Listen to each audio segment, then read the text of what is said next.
అల్లుడుస్తున్నాడే. రాను రాను మీకున్న మతి కాస్త కూడా పోతున్నట్టుంది. అమ్మాయికి పెళ్లే గాంధీ అల్లుడు ఏమిటండి? ఓహో అదా, అల్లుడంటే కాబోయే అల్లుడు అన్నమాట. రేపు ట్రైన్లో వస్తున్నానని టెలిగ్రామ్ ఇచ్చాడు. అసలు ఈ సంబంధం ఎప్పుడు కుదిర్చారు? బాగుంది. మొన్న అన్ని విషయాలు నీకు చెప్పలేదు. ఇది మరీ బాగుంది. నాతో ఎప్పుడు చెప్పారు, ఎక్కడ చెప్పారు? అదే నువ్వు ఆవు పాలు పిలుచుకున్నప్పుడు. ఓహో అయితే నువ్వు వెళ్ళిపోయిన తర్వాత ఆవుతో చెప్పుంటాను. ఇంకా నయం. రేపు కోర్టులో కూడా జడ్జి గారు వెళ్ళిపోయినా కుర్చీలతోటి బెంచీలతోటి వాదించేటట్టున్నారు. అసలు ఇంతకీ అబ్బాయి ఎవరు, ఊరేమిటి, పేరేమిటి, ఏం చేస్తున్నాడు, ఎక్కడి నుంచి వస్తున్నాడు, ఇవేగా నీ ప్రశ్నలు. చెప్తాను విను మై లార్డ్. వెనక విజయవాడ పని మీద వెళ్ళానే, అప్పుడు నా ప్రాణ స్నేహితుడు శ్రీపతి ఇంటికి వెళ్ళాను.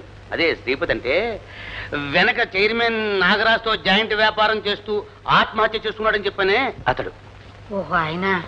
పాపం వాళ్ళ కుటుంబం ఇప్పుడు ఎలా ఉందండి? కుటుంబానికే ఉంది. తల్లి కొడుకును. ఆ తల్లి కష్టపడి చదివించింది, అతను కూడా కష్టపడి పైకి